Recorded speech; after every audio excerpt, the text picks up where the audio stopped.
प्यारे बच्चों, आपको हमारी तरफ से बहुत बहुत नमस्कार। कैसे हैं आप लोग? मैं आपका दोस्त संतोष कुमार शर्मा।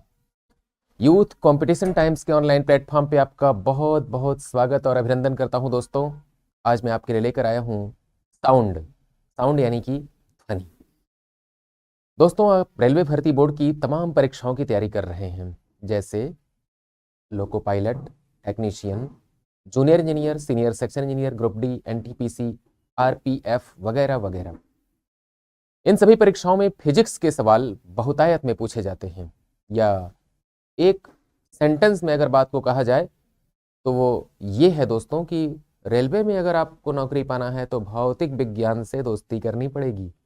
जी हाँ, बिना भौतिक विज्ञान को पढ़े आप रेलवे की नौकरी तो नहीं पाएंगे, बिल्कुल याद रखिएगा। तो फिजिक्स से आप आज से ही दोस्ती कर लीजिए दोस्तों, हमारे साथ जुड़िए और अंत तक बने रहिएगा, कहीं जाइएगा नहीं। वीडियो में देखिए आज आपके लिए हम क्या क्या लेकर आए हैं। ध्वनि। ध्वनि का मतलब होता है साउंड। दोस्तों, हम बात कर रहे हैं, हमारी आवाज आप तक पहुंच रही है, ये ध्वनि है। आकाश में बादल गरजते हैं, ये ध्वनि है। सड़क पे ट्रैफिक का शोर है, ये भी ध्वनि है। शाम को पक्षी अपने बसेरे पर लौटता है जब, तो शोर करता है। आपके आसपास कहीं पेड़ हो, पुराना पेड़ हो, बरगद का पेड़ हो, तो आप देखेंगे कि तमाम हजारों हजार पक्षी आकर के शाम को वहां बैठते हैं और कितना शोर करते हैं। उनका जो कोलाहल है मन को कितना सुकून देता है। तो ध्वनि क्या है बच्चों? ध्वनि एक तरंग है। ध्वनि क्या है? एक तरंग है। साउंड क्या है? एक वेव है। किस प्रकार की वेव है बच्चों? इसको कहते हैं हम लोग लॉन्गिट्यूडिनल वेव, या ऐसे कहा जाए तो हिंदी में अनुदैर्ध्य तरंग। अनुदैर्ध्य तरंग आप लोग जानते हैं, जब कोई तरंग अपने चलने की दिशा के अनुदिश या चलने की दिशा के समांतर आगे पीछे टू एंड फ्रो दोलन करे, तो इस प्रकार की तरंग को अनुदैर्ध्य तरंग या लॉन्गिट्यूडिनल वेव कहते हैं। लॉन्गिट्यूडिनल वेव या अनुदैर्ध्य तरंग को चलने के लिए माध्यम की आवश्यकता पड़ती है दोस्तों। तो ये बात तो क्लियर हो गई कि ध्वनि को चलने के लिए भी माध्यम चाहिए। यानी कि हम आप बात कर रहे हैं तो बीच में हमारे कोई ना कोई है। आपने सुना है ना, दीवारों के भी कान होते हैं। अगर बीच में दीवार ना हो तब कौन है? बीच में दीवार तो है दोस्तों, वो दीवार होती है हवा की दीवार, वायु की दीवार, मीडियम ऑफ एयर। अगर ये ना हो तो आपकी बात हम नहीं सुन पाएंगे, हमारी बात आप नहीं सुन पाएंगे। कितना मजा आएगा ना, अगर हम बोलें और आप सुन ना पाए, और आप बोलें और हम ना सुन पाए, लेकिन देख रहे हैं हम कि आप बोल रहे हैं और आप भी देख रहे हैं कि हम बोल रहे हैं, और हमारी बात आप सुन नहीं रहे हैं, आपकी बात हम नहीं सुन रहे हैं। कितनी मजेदार बात होगी, है कि नहीं? इशारों इशारों में बात होगी। तो हम लोग शुरुआत कर देते हैं आज ध्वनि के बारे में। देखिए, आइए, ये है आपके स्क्रीन पर ध्वनि तरंगों की प्रकृति, नेचर ऑफ साउंड वेव्स, पहला सवाल। और शुरुआत आपकी हो रही है आरआरबी के जूनियर इंजीनियर के सवाल से। 27 मई 2019 को पहली पारी का सवाल है दोस्तों। किसी ध्वनि तरंग की आवृत्ति v और आवर्तकाल t के बीच क्या संबंध है? बहुत बढ़िया सवाल। तो आइए देखते हैं क्या संबंध है बच्चों। हम्म किसी ध्वनि तरंग की आवृत्ति v है, आवर्तकाल t है, उनके बीच क्या संबंध होता है बच्चों? तो आवृत्ति जो होती है, फ्रीक्वेंसी, और आवर्तकाल t, दोनों के बीच में ये संबंध होता है, इनवर्सली प्रोपोर्शनल होते हैं एक दूसरे के। तो n इक्वल टू 1/t कहां पे है दोस्तों? ऑप्शन नंबर सी को लॉक किया जाए। ठीक, ऑप्शन नंबर सी को आप टिक लगा दीजिए। आरआरबी जेई का सवाल है 27 मई 2019 का। अगले सवाल पे आपको ले चलता हूं बच्चों, बिना किसी देरी के। आइए, ये रहा, देखिए आपके सामने। ध्वनि तरंगे हवा में, पानी में, निर्वात में, स्टील में यात्रा नहीं कर सकती हैं। तो दोस्तों, ध्वनि तरंगों को चलने के लिए हमने अभी अभी आपसे बात की थी, माध्यम की आवश्यकता पड़ती है। वो माध्यम हवा हो, पानी हो, लोहा हो, तांबा हो, मिट्टी हो, पहाड़ हो, पत्थर हो, लेकिन हो। ठीक है ना? क्योंकि तरंगों के ट्रांसमिशन के लिए, उनके संचरण के लिए, उनके चलने के लिए रास्ता चाहिए, और रास्ता बिना माध्यम के नहीं मिलता है। तो आपको मीडियम चाहिए। मीडियम कहाँ पे है दोस्तों? यहाँ पे मीडियम आपका है वायु है, पानी है, स्टील है। निर्वात जो है उसमें ध्वनि तरंगे नहीं चल सकती। आओ तुम्हें चांद पे ले जाएं, सुना है? अगर हम आपको चांद पे लेकर के चलें कितना मजा आएगा, है कि नहीं? चांद की सैर करेंगे हम और आप साथ साथ। लेकिन बच्चों, चांद पे आप हमारी बात सुन नहीं पाएंगे और हम आपकी बात सुन नहीं पाएंगे, फिर सारा मजा किरकिरा हो जाएगा, है कि नहीं? आप जिसको चांद पर लेके जाना चाहते हैं या जिसके साथ जाना चाहते हैं उसकी बात आप सुन ना पाए तो चांद पे जाने का मजा रह जाएगा। निर्वात है चांद पे, मीडियम नहीं है, एयर नहीं है, हवा नहीं है, वायुमंडल नहीं है। आपकी बात अगला नहीं सुन पाएगा, उसकी बात आप नहीं सुन पाएंगे। तो किसी ऐसी जगह चला जाए जहां कम से कम हवा तो हो, है कि नहीं? सांस लेने के लिए भी और बोलने के लिए भी, दोनों के लिए हवा बेहद जरूरी है दोस्तों। तो टिक कहां लगाएंगे आप? निर्वात पे। ऑप्शन नंबर सी को लॉक किया जाए, 904 का सी। आइए देखते हैं अगला सवाल। निम्नलिखित में से कौन सा सत्य है? ध्वनि तरंगे अनुदैर्ध्य तरंगे हैं। दाब, विद्युत चुंबकीय, यांत्रिक। दोस्तों ध्वनि तरंगे अनुदैर्ध्य तो हैं और ध्वनि तरंगे विद्युत चुंबकीय तरंगे होती हैं, यांत्रिक तरंगे होती हैं, ध्वनि तरंगे दाब डालती हैं। सवाल नंबर 905 आरआरबी एनटीपीसी का बहुत बढ़िया सवाल है दोस्तों और कठिन सवाल है। झटके में उत्तर मत दीजिएगा, सोच समझ के उत्तर दीजिएगा। सवाल नंबर 905 के लिए किस पे टिक मारा जाए? दोस्तों ध्वनि तरंगे दाब डालती हैं। जैसे अगर आप बोलते हैं तो अपने सामने अपनी हथेली को रखिए और कहिए हेलो हेलो, ऐसे बोलिए 2-3 बार तो आपको लगेगा। अरे हेलो नहीं बोल सकते हैं तो कहिए हरिओम हरिओम, इतना तो बोलिए। वो भी नहीं बोल सकते, कहिए जय सीताराम जी की। आप जब कुछ बोलते हैं तो आपके मुंह से फूंक निकलती है, हवा का दाब आपकी हथेली पे महसूस करते हैं जी। आप करते होंगे, नहीं करते हैं तो करके देखिए, आप करेंगे। यानी कि जो ध्वनि तरंगे हैं बच्चों वो दाब डालती हैं, अनुदैर्ध्य नेचर होता है उनका। और ये यांत्रिक तरंगे भी होती हैं, बस ये विद्युत चुंबकीय नहीं होती हैं। टिक लगा दीजिए ऑप्शन नंबर सी पे। पूछा क्या गया है? निम्नलिखित में से कौन सा असत्य है? ध्वनि तरंगे विद्युत चुंबकीय तरंगे नहीं होती, बाकी सब उनके अंदर गुण पाया जाता है। तो आप टिक लगाएंगे, किस पे टिक लगाएंगे? देखिए हम ये मिटा दे रहे हैं, ये अब क्लियर हो गया। अब टिक लगाइएगा अच्छे से, ये लॉक किया जाए। जो खाली जगह है वहां पे क्या भरेंगे आप लोग? विद्युत चुंबकीय। ठीक है, आइए ले चलते हैं आपको अगले सवाल पे। अगला सवाल आपके सामने स्क्रीन पर आ गया। निम्नलिखित में से कौन सा ध्वनि तरंग की विशेषता नहीं है? आयाम, समय, अवधि और आवृत्ति, गति, घनत्व। दोस्तों ध्वनि तरंगों में आयाम तो होता है, समय अवधि होती है, आवृत्ति होती है, गति होती है, यही नहीं होता। No density. ध्वनि तरंगों में घनत्व कहाँ होता है? नहीं होता है। आयाम होता है। जैसे ध्वनि तरंगे ऐसे मान लीजिए चल रही हैं, ये कौन सी तरंगे हैं? अनुप्रस्थ। अनुप्रस्थ मतलब क्या होता है बच्चों? ट्रांसवर्स, है ना। ट्रांसवर्स वेव क्या होती हैं? जिसमें ध्वनि तरंगों के चलने की दिशा और माध्यम के कणों के चलने की दिशा एक दूसरे के लंबवत होती है, परपेंडिकुलर होती है। तो आयाम कहाँ पे है इसमें? अब सर्च किया जाए आयाम को। देखिए आयाम हम दिखा रहे हैं, ये आयाम है, ये आयाम है, ये भी आयाम है, ये सब आयाम है। मतलब जो किसी एक दिशा में अधिकतम विस्थापन होता है, मैक्सिमम डिस्प्लेसमेंट, उसको कहते हैं आयाम या एम्पलीट्यूड। अब कहा जा रहा है समय अवधि और आवृत्ति। समय अवधि का मतलब होता है टाइम पीरियड। टाइम पीरियड तो होता ही है आवर्तकाल, ठीक है ना। आवर्तकाल होता है और क्या होता है बच्चों? आवर्तकाल के अलावा फ्रीक्वेंसी भी होती है। आवृत्ति, गति मतलब वेग, वेलोसिटी भी होती है। और इन तीनों में संबंध भी होता है, v बराबर होता है एन लैम्डा। अब तरंगदैर्ध्य भी होता है, सारी चीजें होती है। बस डेंसिटी की बात अगर करें तो तरंगों की अपनी कोई डेंसिटी नहीं होती। डेंसिटी तो माध्यम की होगी ना, जिस माध्यम में ध्वनि तरंगे चल रही हैं उस माध्यम का घनत्व होगा, बट तरंगों का घनत्व नहीं होगा। ठीक है, मेरा ख्याल है कि आपको मैं समझा पा रहा हूं दोस्तों। कोई समस्या हो आप हमको बेहिचक कमेंट बॉक्स में जाएं और अपनी बात रखें, हम कमेंट पढ़ते हैं, आपके प्रश्नों के उत्तर अवश्य दिए जाएंगे।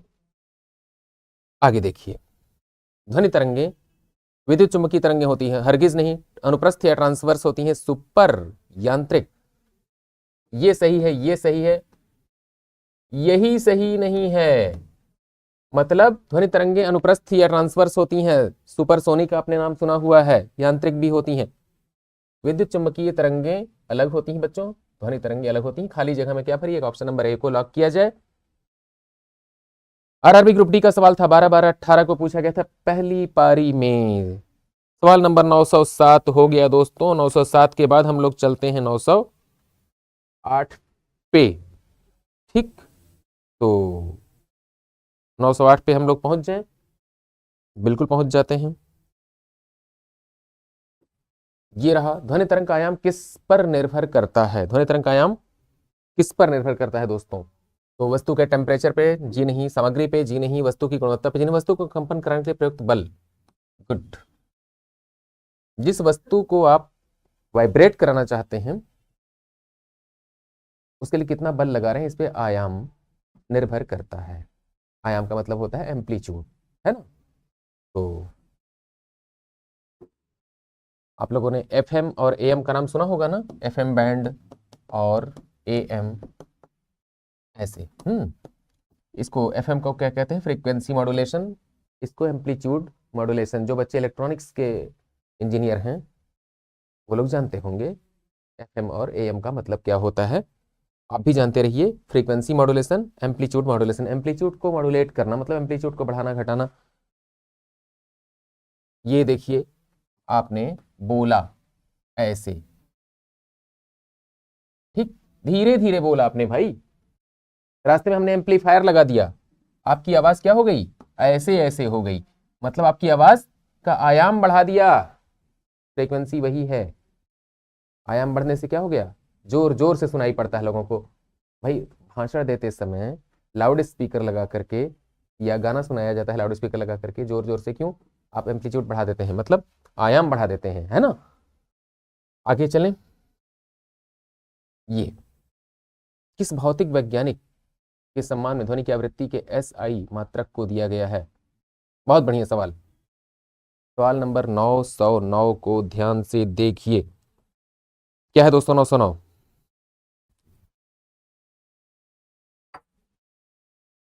Heinrich Rudolf Hertz. ध्वनि की आवृत्ति को हर्ट्ज में नापा जाता है बच्चों, HERTZ। ये क्या है, हर्ट्ज क्या है बच्चों? ध्वनि की आवृत्ति को नापने के लिए जो मात्रक हम लोग इस्तेमाल करते हैं उसको हर्ट्ज कहा जाता है। हर्ट्ज मतलब साइकिल पर सेकंड। इसकी यूनिट क्या होती है, 1/T या पर सेकंड, या सेकंड के ऊपर -1 लगा दीजिए, है ना। इसी को हर्ट्ज कहा जाता है, राइट। आगे चलते हैं दोस्तों। निम्न में से कौन सा माध्यम के ध्वनि घनत्व में ध्वनि तरंग के एक संपूर्ण दोलन में लगने वाला समय है? एक संपूर्ण दोलन में जो टाइम लगता है बच्चों उसको आयाम नहीं कहते, तरंग दैर्ध्य नहीं कहते, आवृत्ति नहीं कहते, आवर्तकाल ही कहते हैं। 910 के लिए ऑप्शन नंबर 1 को टिक लगा दीजिए। आरआरबी जूनियर इंजीनियर 24/5/2019 का सवाल है दोस्तों, चौथी पारी का। अगला सवाल आपकी स्क्रीन पर आ रहा है। ध्वनि किसमें संचरण कर सकती है? सभी विकल्प, केवल गैस, केवल द्रव्य पदार्थ, केवल ठोस पदार्थ। ध्वनि इसमें भी चलती है, इसमें भी चलती है, इसमें भी चलती है दोस्तों। तो ऑप्शन नंबर 1 को लॉक करिए, सभी में चल सकती है। मतलब ये जो 4 ऑप्शन हैं इनमें से हमसे पूछा गया है कि ध्वनि किसमें किसमें चल सकती है। तो पानी में चलती है, जी चलती है, हवा में चलती है, ठोस में भी चलती है। ठोस मतलब मिट्टी के अंदर, लोहे के अंदर, स्टील के अंदर, एल्यूमिनियम के अंदर चलती है, ठीक है। तो अच्छा, आप लोगों ने सुना है ना दीवारों के भी कान होते हैं, तो दीवारें जो होती हैं वह सुनती हैं, सुनती हैं तो सुनाती भी होंगी। भाई हमारी सुनती होंगी, किसी और को हमारी ही बात ले जाकर के सुना आती होंगी, है ना। तो दीवारें हैं ठोस। देखिए जो कहावतें बनी है ना वो बड़ी साइंटिफिक हैं, उनमें कोई बात आपको गलत नहीं मिलेगी। आरआरबी ग्रुप डी का सवाल था 12/10/18, पहली पारी में पूछा गया था दोस्तों। अगले सवाल पे आपको ले चलता हूं। अगला सवाल आपकी स्क्रीन पे आ गया है। ध्वनि के संचरण के लिए, क्या बात है, क्या बात है, ये देखिए टाइपिंग की मिस्टेक है, संचरण लिखा हुआ है, लेकिन आप घबराइएगा नहीं। ध्वनि के संचरण के लिए आवश्यक माध्यम ठोस, गैस, द्रव, इनमें से सभी में होना चाहिए। कोई भी माध्यम हो, ठोस हो, द्रव हो, गैस हो, सब में ध्वनि चलती है। जून 2 जून 2019 का सवाल, चौथी पारी का आरआरबी जूनियर इंजीनियर। दोस्तों अगला सवाल आपके सामने आ चुका है। ध्वनि गमन नहीं कर सकती, कहां पे नहीं कर सकती? निर्वात में। द्रव में चलती है, ठोस में चलती है, हवा में चलती है, निर्वात में ही नहीं चलती ध्वनि दोस्तों। ALP technician. 13/8/2018 का सवाल है, तीसरी पारी का। अगला सवाल आपके सामने स्क्रीन पर आ गया है दोस्तों। क्या है सवाल? नरम और छिद्रयुक्त सतहों का उपयोग करके शोर को अवशोषित करने के लिए तकनीक का प्रयोग किया जाता है। ध्वनि सुरक्षा, श्रव्य सुरक्षा, अपवर्तन, अवशोषण। जी जी जी जी जी, अवशोषण अवशोषण अवशोषण। सवाल नंबर 914 के लिए किस पे टिक मार दिया जाए बच्चों? नर्म और ध्वनि छिद्रयुक्त सतहों का उपयोग करके, देखिए, नर्म और छिद्रयुक्त सतहों का इस्तेमाल करके शोर को अवशोषित करने के लिए जिस टेक्नोलॉजी का इस्तेमाल किया जाता है उस टेक्नोलॉजी का नाम क्या है? मार्केट में क्या नाम है? साउंड सिक्योरिटी, ध्वनि सुरक्षा। 914 के लिए ऑप्शन नंबर ए को लॉक करिएगा दोस्तों। श्रव्य सुरक्षा मत कहिएगा, अपवर्तन मत कहिएगा, अवशोषण मत कहिएगा। अवशोषण तो किया जाता है, ये सच्चाई है ना? जो आप बोलते हैं वह जब नरम और छिद्रयुक्त सतह पे जाकर के टकराएगा तो आपकी आवाज सोख ली जाएगी, अवशोषित कर ली जाएगी। लेकिन इस अवशोषित करने के पीछे का जो उद्देश्य है, जो टारगेट है, वो टारगेट क्या है जानते हैं ना? सुरक्षा देना, है ना? आपकी साउंड को सिक्योर करना। तो ऑप्शन नंबर ए को लॉक करिएगा। आरआरबी ग्रुप डी का सवाल था ये। अगला सवाल आपके सामने, ध्वनि कंपन के कारण उत्पन्न होती है, यही सही है। ऑप्शन नंबर बी को लॉक करिए। कंपन मतलब होता है वाइब्रेशन। जब आपके गले में वाइब्रेशन होता है तो ध्वनि उत्पन्न होती है। बोलते हैं आप, कुछ गिर जाए, कुछ आप चिमटा वगैरह है, देखिए बजा दीजिए, तो क्या होता है बच्चों?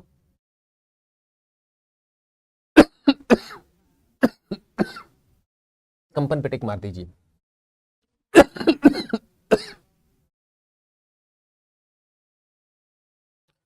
निम्नलिखित की भिन्नता कारण संपीड़न और विरलीकरण उत्पन्न होते हैं। किरण का अपवर्तन, तापमान में अंतर, हवा का दबाव, यही सही है। ऑप्शन नंबर सी को लॉक करिए। ग्रुप डी का सवाल था बच्चों ये, 28/9/2018 का, पहली पारी। आगे दोस्तों, ध्वनि की तीव्रता मापी जाती है डेसिबल में। जी, ध्वनि की तीव्रता को डेसिबल में नापा जाता है बच्चों। रिक्टर स्केल नहीं, टेस्ला नहीं, हर्ट्ज नहीं। सीनियर सेक्शन इंजीनियर 21/12/2014 को पूछा गया, ग्रीन पेपर का सेट था। ध्वनि तरंग की आवृत्ति को नापने की मानक इकाई क्या होती है? हर्ट्ज होती है। 918 के लिए ऑप्शन नंबर बी को लॉक करिए। अगला सवाल ये रहा, निम्न ध्वनि में क्या है दोस्तों? ज्वारीय तरंग, यांत्रिक तरंग, सतही तरंग, विद्युत चुंबकीय तरंग। तो यांत्रिक तरंगें होती हैं बच्चों। ध्वनि तरंग क्या होती हैं? यांत्रिक तरंगें होती हैं। सवाल नंबर 919 के लिए ऑप्शन नंबर बी को लॉक करिए। लोको पायलट और टेक्नीशियन का सवाल है, 17/8/2018 को पूछा गया है बच्चों। अगला सवाल आपके सामने, निम्नलिखित में से कौन सा निर्वात में यात्रा नहीं कर सकता है? निर्वात में ध्वनि नहीं चलती है बच्चों, बाकी तो लोग चलते हैं। ऊष्मा चलती है, प्रकाश चलता है, अल्ट्रावायलेट रेज चलते हैं। आरआरबी ग्रुप डी का सवाल था ये। जब ध्वनि हवा के माध्यम से गुजरती है तो हवा के कण तरंग प्रसार की दिशा में कंपन करते हैं, यही सही है। ऑप्शन नंबर ए, जैसे ध्वनि इधर चल रही है बच्चों तो माध्यम के कण भी ऐसे और ऐसे, ये देखिए, संपीडन विरलन, संपीडन विरलन, संपीडन विरलन, संपीडन विरलन, संपीडन विरलन, ये देख पा रहे हैं आप? संपीडन विरलन के रूप में आगे बढ़ते हैं। ये मतलब ये ऐसे नहीं बढ़ रहे हैं, ये ऐसे ऐसे हो रहे हैं। मतलब जिधर ध्वनि चल रही है उसके अनुदिश, उसके एलॉन्ग, ठीक तरंग के प्रसार की दिशा में कंपन करते हैं। तरंग जिधर प्रसारित हो रही, चल रही है, उसी दिशा में कंपन करते हैं। आगे दोस्तों, ध्वनि यांत्रिक ऊर्जा का एक रूप है जो सुनने की अनुभूति पैदा करती है। कंपन ऊर्जा, अनुगूंज ऊर्जा, विद्युत चुंबकीय तरंग। ध्वनि यांत्रिक ऊर्जा का रूप है बच्चों। ऑप्शन नंबर बी को लॉक करिएगा। 922 के लिए आरआरबी ग्रुप डी का सवाल है। अगला सवाल देखिए आपके सामने, हवा में ध्वनि तरंगें प्रवर्धित होती हैं, अनुप्रस्थ होती हैं, अनुदैर्ध्य होती हैं, यही सही है। 923 ऑप्शन नंबर सी को लॉक करिए। हवा में जो ध्वनि तरंगे चलती हैं बच्चों वो कैसी होती हैं? आरआरबी ग्रुप डी का सवाल है ये अनुदैर्ध्य या लॉन्गिट्यूडनल होती हैं बच्चों। हवा में ध्वनि तरंगे होती हैं अनुदैर्ध्य बच्चों। आरआरबी ग्रुप डी का सवाल था ये 2/11/2018 को। आगे देखिए, निम्नलिखित पर ध्वनि तरंग भ्रमण करती है, अलग अलग माध्यमों में अलग अलग गति से भ्रमण करती है बच्चों। ये और ये नहीं होंगे, बी सी डी हरगिज नहीं होंगे। इस सवाल का उत्तर क्या है? ऑप्शन नंबर ए। आरआरबी ग्रुप डी का सवाल 2/11/2018 को। अगला सवाल देखिए आपके सामने, ध्वनि उत्पन्न होती किसी पिंड में दोलन होने पर, लोगों से बात करने पर, किसी वस्तु के गतिशील होने पर, वस्तु में कंपन होने पर। जब किसी वस्तु में कंपन होता है बच्चों तो ध्वनि उत्पन्न होती है। सवाल नंबर 925 के लिए ऑप्शन नंबर डी को मार दीजिए। आगे देखिए आपके सामने, निम्नलिखित में से किस माध्यम में ध्वनि तरंग नहीं चल सकती है? तो निर्वात में नहीं चल सकती बच्चों। स्टील में, वायु में, दूध में ध्वनि तरंगे चलती हैं, है ना। निर्वात मतलब वैक्यूम, फ्री स्पेस, जहां पे हवा ना हो, कुछ भी ना हो। आगे देखिए, ध्वनि तरंगों के संबंध में निम्नलिखित में से कौन सा कथन सही नहीं है? तो 330 मीटर से लेकर 350 मीटर पर सेकंड की रफ्तार से यात्रा करती है, बात तो सही है। मैकेनिकल तरंगे हैं, ये भी सही है। इन्हें यात्रा करने के लिए किसी प्रकार के माध्यम की आवश्यकता होती है। ये लंबी दूरी तक यात्रा नहीं कर सकती बच्चों। इन्हें यात्रा करने के लिए किसी प्रकार के माध्यम की आवश्यकता नहीं होती है। ये किसने कहा?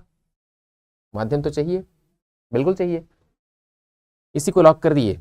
कहा जा रहा कौन सा कथन गलत है?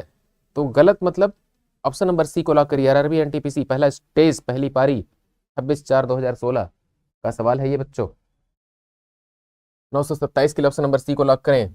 928, ध्वनि संचरण के लिए माध्यम के कणों को उच्च घनत्व का क्षेत्र कहलाता है। अपवर्तन, प्रतिध्वनि, कंपन, संपीडन। ध्वनि संचरण के समय माध्यम में कणों के उच्च घनत्व का क्षेत्र क्या कहलाता है? संपीडन। माध्यम के कण जहां पे पास पास होते हैं, जहां पे डेंसिटी ज्यादा होती है, उसे संपीडन कहते हैं, ठीक है ना। कंप्रेशन, ये देखिए, ये देखिए, ये देखिए, ये विरलन है, ये संपीडन है, ये विरलन है, ये संपीडन है, ये विरलन है, ये संपीडन है ना। ये क्या है? विरलन है। तो आप देखिए गौर से, संपीडन विरलन, संपीडन विरलन, संपीडन विरलन, संपीडन विरलन। जहां पे संपीडन है बच्चों वहां पे क्या हो रहा है? माध्यम के कण पास पास है, मतलब दबाव ज्यादा है, उसी को संपीडन कहते हैं, अंग्रेजी में कंप्रेशन, है ना। आरआरबी ग्रुप डी का सवाल 20/9/2018 पहली पारी। अगला सवाल आपके सामने आ चुका है, ध्वनि तरंगों की आवृत्ति का रेंज, फ्रीक्वेंसी रेंज। मनुष्यों के लिए ध्वनि का श्रव्य परास लगभग 20 हर्ट्ज से 20,000 हर्ट्ज के बीच होता है बच्चों। ये मतलब अगर 20 हर्ट्ज से ऊपर और 20,000 हर्ट्ज के नीचे की आवाज आपको सुनाई जाए तो आप सुन सकते हैं। 20 हर्ट्ज से कम की आवाज आपको सुनाई जाए तो आप नहीं सुन सकते, लेकिन आपका शेरू सुनता है। शेरू जानते हैं ना? अरे वही जो आपके घर की रखवाली करता है भाई, कुछ लोग उसको टॉमी कहते हैं आजकल। जी जी जी, उसी का नाम टॉमी भी है। पूस की रात मुंशी प्रेमचंद की मशहूर कहानी है। मुंशी प्रेमचंद साहब का जो हीरो है हल्कू, वो अपने शेरू को क्या नाम दे के बुलाता है बच्चों? जबरा। जबरा क्या करता है? खेत की रखवाली करता है वहां पे। आइए, बात कहां तक पहुंची थी कि जो कुत्ते होते हैं बच्चों वो 20 हर्ट्ज से कम आवृत्ति वाली आवाज को सुन लेते हैं। कुत्ता लेटा हुआ है, सोया हुआ है, गहरी नींद में सोया हुआ है। आप दबे पांव चल के जाइए, उसके बगल से आंखें खोल देगा।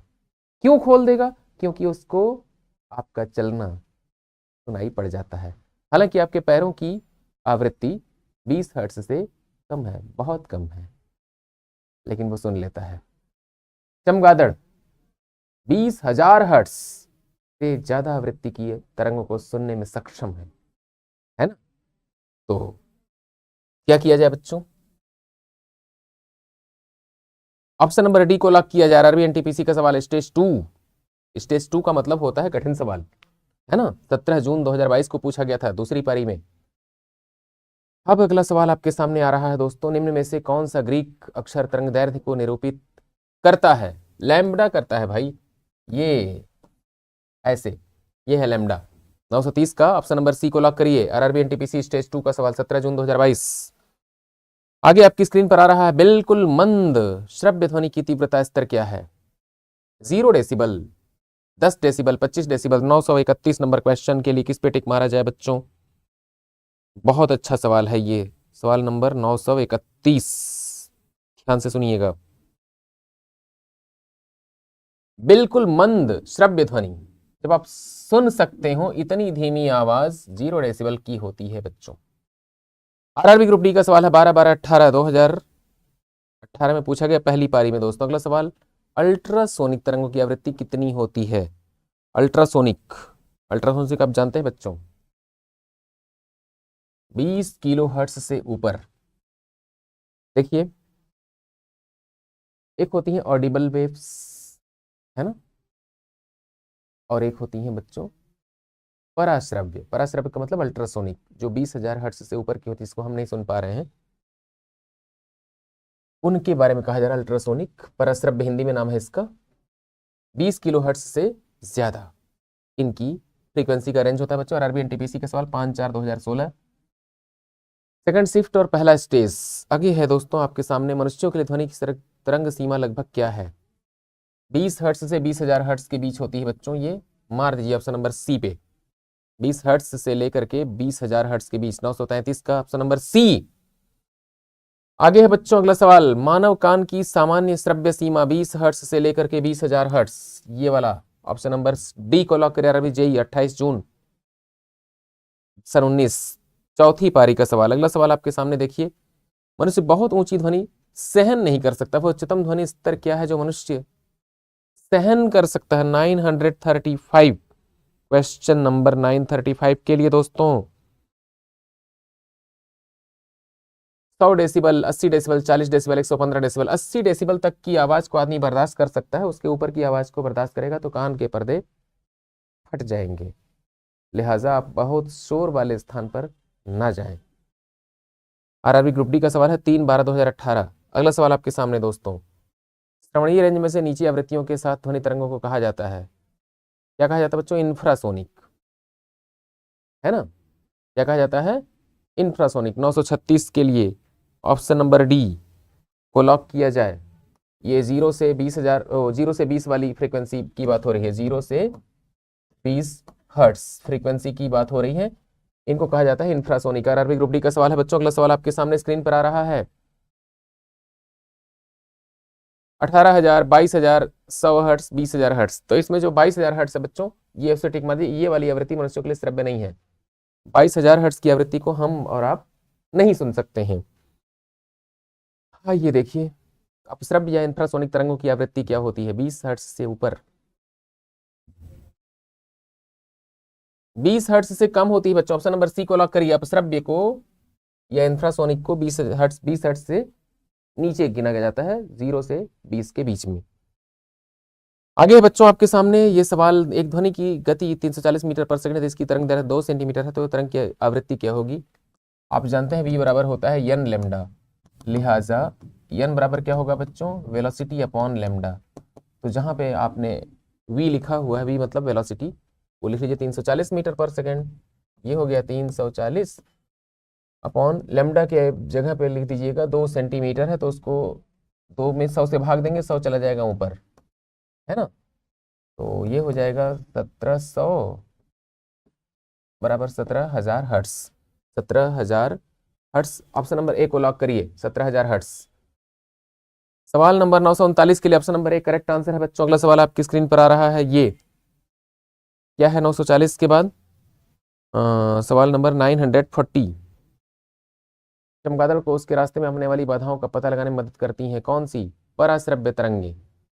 940 का सी टिक कर दिया जाए बच्चों। 940 का सी करेक्ट आंसर है, पराश्रव्य। मतलब अभी अभी मैंने बताया था 20 हर्ट्ज से लेकर के 20 किलो हर्ट्ज, इसको हम लोग सुन सकते हैं, मनुष्य सुन सकता है, लेकिन 20 किलो हर्ट्ज से ऊपर यानी कि 20,000 हर्ट्ज से ऊपर की जो साउंड फ्रीक्वेंसी है उसको चमगादड़ सुनता है बच्चों, और उनके माध्यम से क्या करता है? रास्ते में आने वाली बाधाओं का पता लगाता है वो, कि रास्ता क्लियर है कि नहीं है। आगे देखिए, ध्वनि की वह निम्नतम आवृत्ति क्या है जो मनुष्य द्वारा सुनी जा सकती है? 20 हर्ट्स को हम लोग सुन सकते हैं बच्चों, यही निम्नतम है। NTPC RRB 11/3/2021 का सवाल। मनुष्यों के लिए श्रव्य रेंज कितनी होती है बच्चों? 20 हर्ट्स से लेकर के 20,000 हर्ट्स तक। तो ये है देखिए 16 किलो हर्ट्स, ये गलत है। ये 16 हर्ट्स, ये भी गलत है। 20 हर्ट्स से लेकर के 20,000 हर्ट्स तक होना चाहिए यहाँ पे बच्चों। अगर हर्ट्स लिखा है तो के नहीं होना चाहिए, और के लिखा है तो ये सब नहीं होना चाहिए। इसी को टिक मार दीजिए, ये टाइपिंग की मिस्टेक है थोड़ा सा। यहाँ पे जो टाइप करने वाले भैया हैं उनसे रिक्वेस्ट करूंगा कि किलो जो है वो हटा दें वो। अब देखिए क्या हो जाएगा, ये 20,000 हर्ट्स। आप याद रखिएगा, 20 हर्ट्स से लेकर के 20,000 हर्ट्स के बीच में जो साउंड फ्रीक्वेंसी होती है उसको हम लोग सुन सकते हैं 942 के लिए, ऑप्शन नंबर। अगला सवाल बच्चों 943, इनमें से कौन सी तरंगें मनुष्य के लिए श्रव्य होती हैं? 20 हर्ट्स से लेकर के 20,000 हर्ट्स तक की। ये ऑप्शन नंबर सी को लॉक करिए, वही सवाल फिर से रिपीट हुआ है। RRB NTPC 23/2/2021 का सवाल है बच्चों। अगला सवाल आपके सामने आ रहा है स्क्रीन पर। एक अल्ट्रासोनिक साउंड वेव की आवृत्ति 20 किलो हर्ट्स या 20,000 हर्ट्स से ज्यादा होती है। ऑप्शन नंबर डी को लॉक करिए। 944 के option number D. RRB JE का सवाल है दोस्तों, 28/5/2019 का सवाल है ये। अगला सवाल आपके सामने आ रहा है, ध्वनि की चाल, स्पीड ऑफ साउंड, हवा में ध्वनि की गति से अधिक गति सुपरसोनिक के रूप में जानी जाती है। ये है दोस्तों, देखिए कुछ हवाई जहाज होते हैं जो कहते हैं ना आवाज से भी तेज चलते हैं। आवाज की जो वेलोसिटी है वो 340 मीटर पर सेकेंड अमूमन होती है। यह कई बातों पर निर्भर करती है। आप किताबों में पढ़ते होंगे बच्चों फिजिक्स की, 328 मीटर पर सेकेंड है ना, 330 मीटर पर सेकेंड। आप पढ़ते होंगे 332 मीटर पर सेकेंड, 340 मीटर पर सेकेंड। ये सवाल लगाते हैं जब आप फिजिक्स में इस चैप्टर में, तो जो वेलोसिटी ऑफ लाइट और वेलोसिटी ऑफ साउंड है, ध्वनि की चाल, यही बताई जाती है अमूमन। तो आप ये मान के चलिए कि 330 से लेकर के 340 के बीच में हमारी आवाज की वेलोसिटी होती है वायु में। मतलब हम जो बोल रहे हैं उसके 340 मीटर दूर आप खड़े हो तो 1 सेकंड के बाद हमारी आवाज आप सुन पाएंगे। क्लियर? अब कहा जा रहा है हमसे कि हवाई जहाज को ऐसे उड़ाइए कि वो आवाज से भी पहले पहुंच जाए वहां, मतलब उसकी वेलोसिटी 340 मीटर पर सेकंड से ज्यादा हो। तो उनका नाम रखा गया है बच्चों सुपरसोनिक। क्या नाम रखा गया है? सुपरसोनिक। 945 के लिए ऑप्शन नंबर 1 को टिक मार दीजिए। अगला सवाल आपके सामने, ध्वनि की गति पर दबाव का क्या प्रभाव पड़ता है? 946, सवाल नंबर 946, ध्वनि की गति पर दबाव का क्या प्रभाव पड़ता है? तो बहुत अच्छा सवाल है बच्चों। दबाव में वृद्धि के साथ ध्वनि की गति बढ़ जाती है, दबाव में वृद्धि के साथ ध्वनि की गति कम हो जाती है। ध्वनि की गति दबाव से प्रभावित नहीं होती है। इसी को मार दीजिए टिक, ऑप्शन नंबर सी। 946 का ऑप्शन नंबर सी टिक कर दीजिए बच्चों। अगला सवाल आपके सामने ये रहा, हवा में ध्वनि का वेग लगभग कितना होता है? तो 330 मीटर पर सेकेंड होता है बच्चों। इसी पे टिक मार दीजिए निसंकोच। अभी अभी बातचीत हो रही थी हमारी आपकी RRB जेईई 2014 का सवाल है, 14/12/2014 रेड पेपर। आगे देखिए, एक ध्वनि तरंग में 3.5 किलोहर्ट्ज की आवृत्ति है और इसका तरंग दैर्ध्य 0.1 मीटर है, तो इसे 700 मीटर की दूरी तय करने में कितना वक्त लगेगा? बहुत बढ़िया। How much time will be taken to cover 700 metre? अब बच्चों ये फ्रीक्वेंसी दी हुई है, ये लैम्बडा दिया हुआ है, वेलोसिटी आप निकालिए। v बराबर होता है एन लैम्बडा।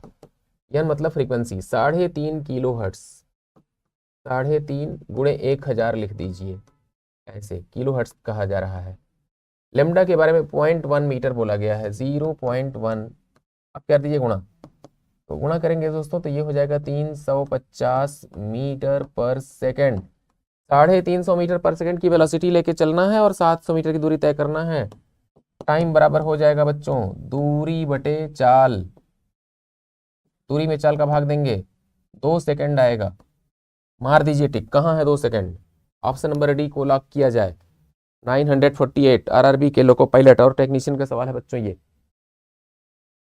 30/8/2018 तीसरी पारी में पूछा गया था। वाह क्या बात है।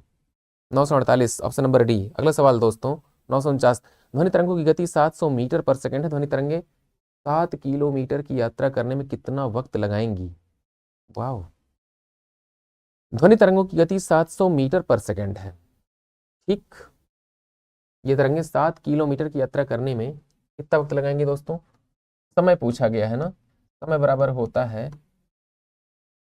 दूरी बटे चाल। समय बराबर क्या होता है? दूरी बटे चाल। दूरी कितनी है? 7 किलोमीटर है तो 7,000 मीटर हो जाएगा। चाल बराबर है 700 मीटर पर सेकंड, भाग दे दीजिए, मुझे लगता है 10 सेकंड।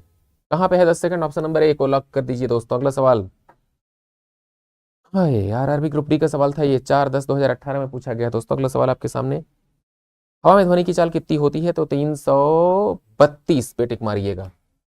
ये अभी हमने चर्चा की थी आपसे, आराम से आप वीडियो में पीछे जाकर के देख लीजिए, 3-4 सवाल पहले की बात है।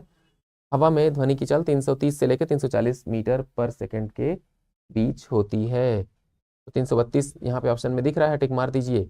एनटीपीसी आरआरबी 27 फरवरी 2021 पहली पारी, पहला स्टेज। वायु में ध्वनि की चाल 332 मीटर पर सेकेंड, 331 331 331। सब में तो डेटा समान है बच्चों। यहाँ देखिए 331 मीटर पर सेकेंड स्क्वायर है, हो नहीं सकता। यह मीटर सेकंड स्क्वायर है, हो नहीं सकता। मीटर सेकंड हो नहीं सकता। यही है, ऑप्शन नंबर ए को लॉक किया जाए। इस सवाल का सही उत्तर होगा ए। कैसे फैसला होगा बच्चों? यूनिट देख करके, जो मात्रक लिखे हुए ना इनको देख करके फैसला करिएगा, क्योंकि चाल को मीटर पर सेकंड में नापा जाता है, मीटर सेकंड में नहीं, मीटर सेकंड स्क्वायर में नहीं, मीटर पर सेकंड स्क्वायर में बिल्कुल नहीं। आरआरबी ग्रुप डी का सवाल है 31/10/2018। अगला सवाल आपके सामने आ चुका है। एक ध्वनि स्रोत 600 हर्ट्ज की तरंग भेजता है, यह 3 मीटर की तरंग दैर्ध्य पैदा करता है। इस प्रश्न में ध्वनि तरंग की गति क्या होगी? गति मतलब ये वेलोसिटी, वेलोसिटी मतलब चाल, चाल मतलब वेग। अब आप ये मत समझिएगा वेग सदिश है और चाल अदिश है इसलिए यहाँ पे झगड़ा करना शुरू कर दें आप, है ना। यहाँ पे दोनों को समानार्थी पर्यायवाची समझते हुए आप लोग गाड़ी को आगे बढ़ाएं। आपका लोअर सिग्नल, मतलब आपका सिग्नल लोअर है। अब देखिए, एक ध्वनि सिग्नल का मतलब समझते हैं ना, जब आप लोको पायलट बन जाएंगे तो आप ये सब चीजें पढ़ेंगे, पढ़ाएंगे, सीखेंगे। एक ध्वनि स्रोत 600 हर्ट्ज की तरंग भेजता है, यह 3 मीटर की तरंग दैर्ध्य पैदा करता है। इस प्रश्न में ध्वनि तरंग की गति क्या है? बहुत बढ़िया, 600 हर्ट्ज दिया हुआ है, 3 मीटर की तरंग दैर्ध्य दिया हुआ है, तो v बराबर होता है बच्चों एन लेमडा। एन को लिखिएगा 600 हर्ट्ज और लेमडा को लिख लीजिएगा 3 मीटर। तो 600 गुणे 3 बराबर क्या हो जाएगा बच्चों? मुझे लगता है 1800 मीटर पर सेकेंड। कहाँ पे है 1800 मीटर पर सेकेंड बच्चों? ये है, ऑप्शन नंबर बी को लॉक करिए। 952, सवाल नंबर 952 के लिए option number B correct answer. Group D का सवाल है 10/10/2018 को पूछा गया था। अगला सवाल आपकी स्क्रीन पर आ रहा है।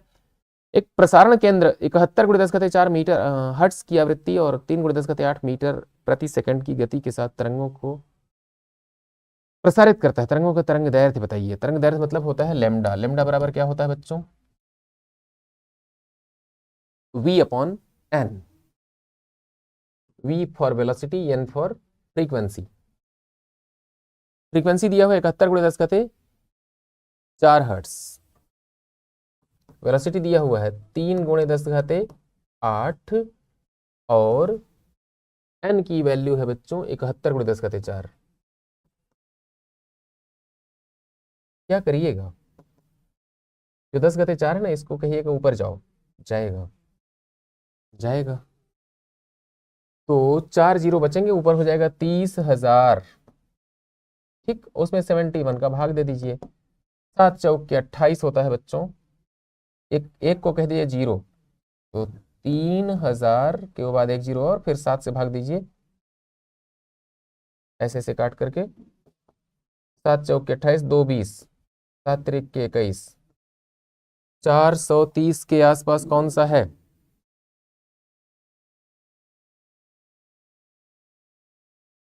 430 के सबसे करीब ये है बच्चों। सवाल नंबर 953 के लिए ऑप्शन नंबर डी को मार दिया जाए टिक। 953 का option number D correct answer. ALP technician 17/8/2018। 953 के लिए बच्चों सवाल नंबर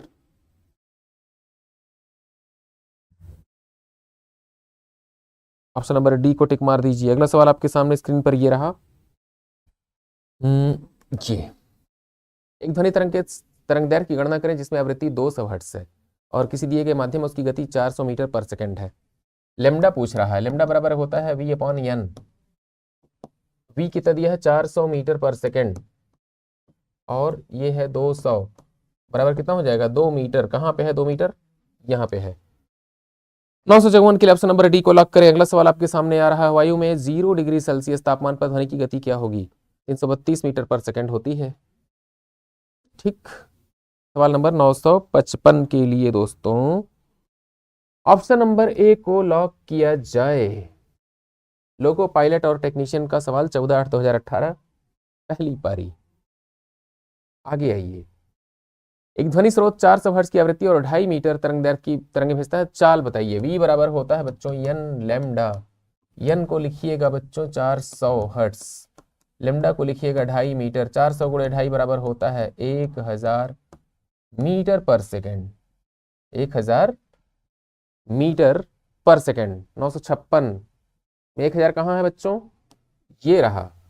ऑप्शन नंबर सी को लॉक किया जाए। आरआरबी ग्रुप डी का सवाल 6/12/2018 को पूछा गया था दूसरी पारी में। आगे आपके सामने निम्नलिखित में से कौन सा कथन सही है? ध्वनि का वेग होता है सर्दियों की तुलना में गर्मियों में कम होता है। बात तो सही है। कौन सा कथन सही है यही पूछा गया है। तो मौसम पे निर्भर करता है, एक समान नहीं होता है। सर्दियों की तुलना में गर्मियों में अधिक होता है। जी नहीं, ये सही है। ऑप्शन नंबर ए को लॉक करिए। 957 का ऑप्शन नंबर ए।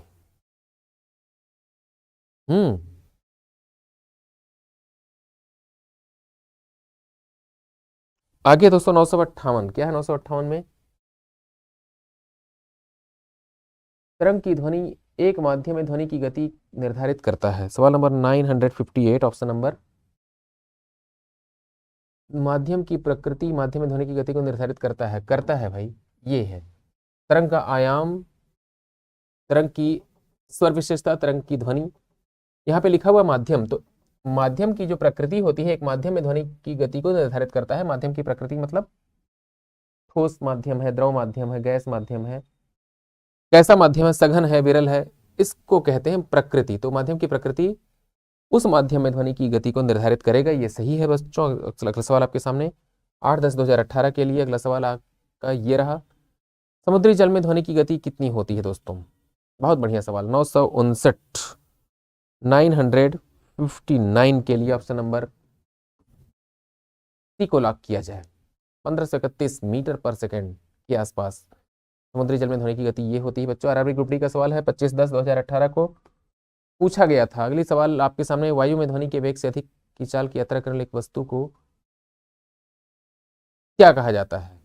पराध्वनिक कहा जाता है, अंग्रेजी में सुपरसोनिक। ठीक।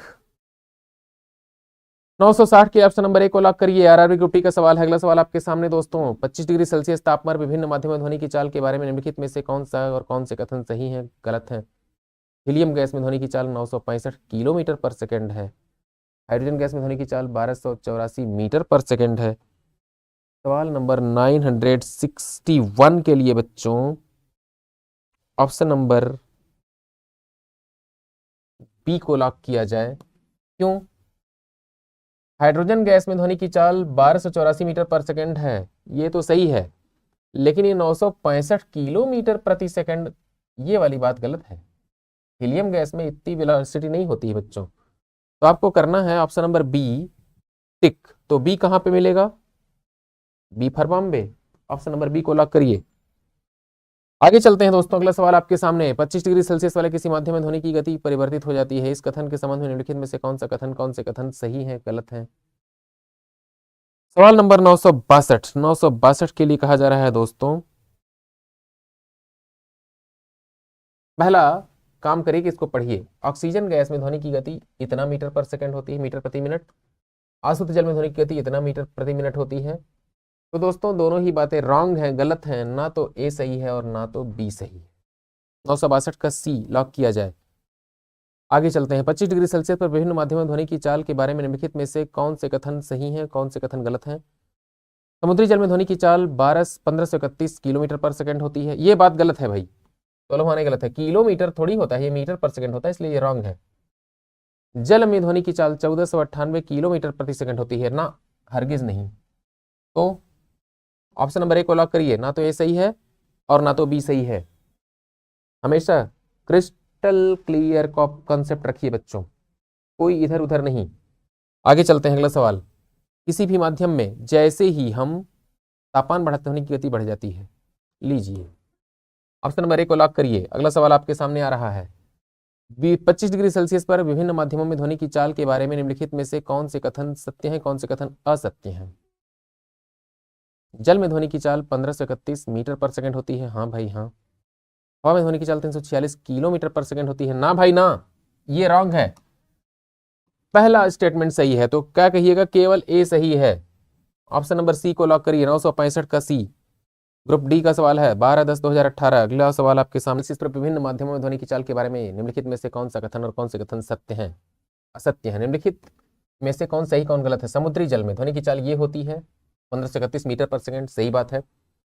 जल में ध्वनि की चाल 1498 मीटर पर सेकंड होती है, ये भी सही है दोस्तों। तो ए और बी दोनों ही सही हैं, मार दीजिए टिक ऑप्शन नंबर सी पे। अगला सवाल आपके सामने 967। विभिन्न माध्यमों में 25 डिग्री सेल्सियस पर ध्वनि की चाल के संबंध में निम्नलिखित में से कौन सा कथन सही है, गलत है? एल्यूमिनियम में ध्वनि की चाल ये, निकल में ये। 967 आरआरबी ग्रुप डी का सवाल है बच्चों। 967 के लिए दोस्तों ऑप्शन नंबर सी को लॉक किया जाए।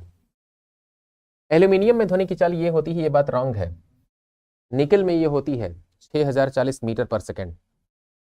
अगला सवाल आपके सामने। जब किसी वस्तु की चाल ध्वनि की चाल से अधिक हो जाती है तो इसे पराध्वनिक चाल पर यात्रा करना, सुपरसोनिक अंग्रेजी में कहते हैं बच्चों। अंग्रेजी में सुपरसोनिक, हिंदी में पराध्वनिक। आगे है दोस्तों, निम्नलिखित से किसमें 25 डिग्री सेल्सियस ध्वनि का वेग अधिकतम होगा? स्टील में 969 969।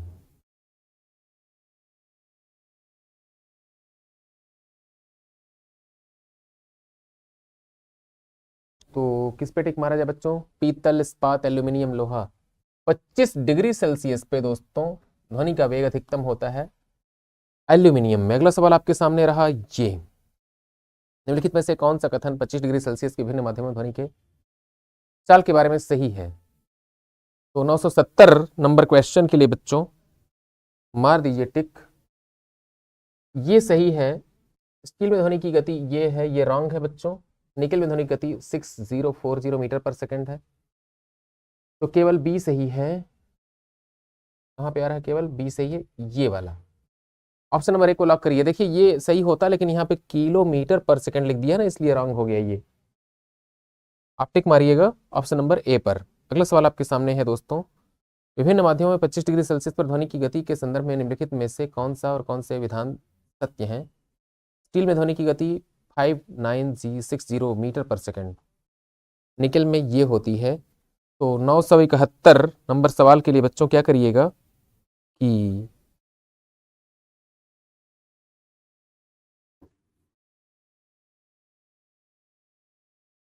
निकल में ध्वनि की गति तो ये होती है, ये सही है, और ये सही नहीं है दोस्तों। तो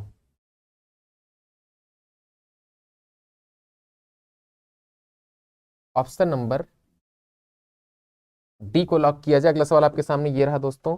यदि तापमान बढ़ता है तो ध्वनि की गति बढ़ती है।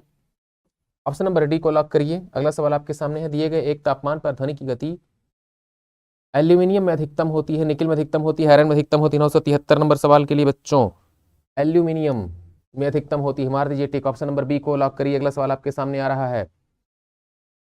पानी, केरोसिन तेल, स्टील, वायु, लेकिन सबसे तेज स्टील में चलेगा दोस्तों, सबसे तेज स्टील में चलेगा। 974 के लिए ऑप्शन नंबर सी को लॉक करिए दोस्तों। Steel correct answer. 974 के लिए ऑप्शन नंबर सी को लॉक करें। अगला सवाल आपके सामने ये रहा। निम्नलिखित में से किस माध्यम में ध्वनि किसी विशेष तापमान पर सबसे तेज यात्रा करती है? तो स्टील और लोहे में बच्चों पानी, वायु, कांच नहीं होगा। आरआरबी जेईई का सवाल 29/5/2019 का। अगला सवाल आपके सामने ये रहा। 25 डिग्री सेल्सियस पे विभिन्न माध्यम ध्वनि की चाल के बारे में निम्नलिखित में से कौन से कथन सही और गलत है? समुद्री जल में 1531 मीटर पर सेकंड, इथेनॉल में 1200 किलोमीटर पर सेकंड। ये किलोमीटर वाली बात समझ में नहीं आई है। 976 का केवल ए सही है, इसी पे टिक मारिए। 976 के लिए ऑप्शन नंबर ए आरआरबी ग्रुप डी का सवाल है बच्चों ये। अगला सवाल आपके सामने स्क्रीन पर आ रहा है। 977 25 डिग्री सेल्सियस विभिन्न माध्यम ध्वनि की चाल के बारे में क्या क्या सही है? देखिए, समुद्री जल में ध्वनि की चाल 1531 मीटर पर सेकंड होती है। हवा में ध्वनि की चाल 346 किलोमीटर पर सेकंड होती है। ये बात गलत है, एकदम गलत है। तो सही क्या है? ऑप्शन नंबर ए सही है दोस्तों, ये लीजिए। आप कह रहे होंगे कि गुरुजी ऑप्शन नंबर ए सही है, ऐसा बोल रहे हैं, लेकिन देखिए यहाँ पे लिखा ना केवल ए सही है, तो इसी पे टिक मारिएगा। ये ऑप्शन नंबर बी में मिल रहा है, लिहाजा आप टिक मारिएगा बी पे। लेकिन सही क्या है? पहला वाला स्टेटमेंट सही था दोस्तों, है ना। आरआरबी ग्रुप डी का सवाल 12/11/2018 कौन सी पारी है? ये तीसरी पारी। 978 आपके सामने स्क्रीन पर आ चुका है। कहा जा रहा है 978 में दोस्तों, निम्नलिखित में से किस पदार्थ ध्वनि का वेग सबसे कम होगा? जल में, इस्पात में, कांच में, वायु में। वायु में ध्वनि की चाल सबसे कम होगी दिए गए 4 विकल्पों में से अगर देखा जाए तो। जल में ज्यादा, इस्पात में और ज्यादा, कांच में थोड़ी कम। तो 978 का ऑप्शन नंबर डी लॉक किया जाए। आगे है बच्चों 25 डिग्री सेल्सियस पर विभिन्न माध्यम ध्वनि की चाल के बारे में निम्नलिखित में से कौन सा कथन सही है, कौन सा कथन गलत है? वायु में ध्वनि की चाल 346 मीटर पर सेकेंड, बहुत बढ़िया। जल में ध्वनि की चाल, दोनों सही है, दोनों सही है, दोनों सही है, ये लीजिए ए और बी दोनों सही। 979 के लिए, 979 के लिए ऑप्शन नंबर बी को लॉक किया जाए। ध्वनि का प्रसार निर्वात, ठोस, गैस, तरल। ठोस में बहुत ज्यादा चलती है बच्चों आवाज। 980 का ऑप्शन नंबर सी लॉक करिए। आरआरबी ग्रुप डी का सवाल है, 2 बार पूछा गया है, एक बार 17/9/18 को और फिर 10/10/2018 को। आगे देखिए, 25 डिग्री सेल्सियस के विभिन्न माध्यमों में ध्वनि की चाल के बारे में क्या क्या सही क्या गलत है? ऑक्सीजन गैस में ध्वनि की चाल ये, आसुत जल में ध्वनि की चाल ये। बहुत बढ़िया, बहुत बढ़िया, दोनों सही है, दोनों सही है, ये लीजिए। ऑप्शन नंबर बी को लॉक करिए। ए और बी क्या किया मैंने? रुकिए रुकिए रुकिए रुकिए रुकिए रुकिए, ये मिट जा भाई। तो ए और बी दोनों सही है ना, दोनों सही है, तो ए और बी दोनों सही है, इस पे टिक मारिए। 981 का ऑप्शन नंबर ए लॉक करिएगा बच्चों। आगे देखिए, अगला सवाल आपके सामने है। ध्वनि निम्नलिखित में से किस माध्यम में सबसे तेज यात्रा करती है? तो ठोस में यात्रा करेगी भाई सबसे तेज, इसमें नहीं, इसमें नहीं, इसमें नहीं, सबसे तेज चलती है ठोस में। अगला सवाल आपके सामने आ रहा है। 983 नंबर, ध्वनि किस माध्यम में सबसे ज्यादा यात्रा करती है? दोस्तों ठोस में सबसे तेज चलेगी। अगला सवाल आपके सामने आरआरबी ग्रुप डी का, ये जेईई का सवाल है, 26/5/2019। वाओ, जूनियर इंजीनियर का सवाल दोस्तों है ये। अगला सवाल आपके सामने ये रहा। ध्वनि की चाल माध्यम के ताप पर, प्रत्यास्थता पर, घनत्व पर, इनमें से सभी गुणों पर डिपेंड करता है। ऑप्शन नंबर 1 पर टिक मार दीजिए। ये भी सब सही है। जूनियर इंजीनियर 23/5/2019 का सवाल है दोस्तों, शिफ्ट नंबर 3। आगे चलते हैं। आरआरबी एनटीपीसी 23/1/2021 का सवाल। ठोस से गैसीय माध्यम में जाते समय ध्वनि की चाल कम हो जाएगी भाई। ठोस माध्यम से गैस माध्यम में जाएंगे, ध्वनि की चाल क्या हो जाएगी? घटती जाएगी। 985 का सी। आगे बढ़िए। 25 डिग्री सेल्सियस पे क्या क्या सही क्या क्या गलत? स्टील में ध्वनि की चाल सेंटीमीटर पर सेकंड तो नहीं होती है भाई, ये गलत है। निकल में ध्वनि की चाल ये होती है, ये सही है। और कहाँ पे है बी सही है, इसी पे मारिए टिक। 986 ऑप्शन नंबर डी लॉक किया जाए। एक ध्वनि तरंग की आवृत्ति 4 किलोहर्ट्ज, तरंग दैर्घ्य 40 सेंटीमीटर। ध्वनि तरंग द्वारा 3.2 किलोमीटर की दूरी तय करने में कितना टाइम लगेगा दोस्तों? क्या क्या पूछा गया है?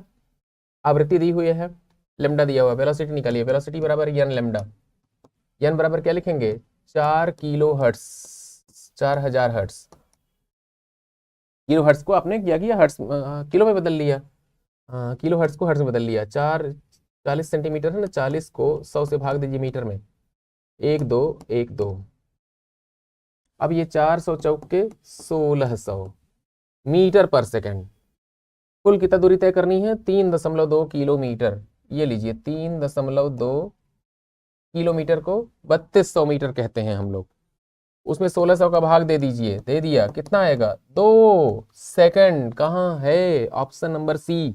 लॉक किया जाए। लोको पायलट और टेक्नीशियन के बच्चों ध्यान दें, 13/8/2018 को पूछा गया था ये सवाल, बेहद आसान सवाल, 2 सेकंड का टाइम लग रहा है।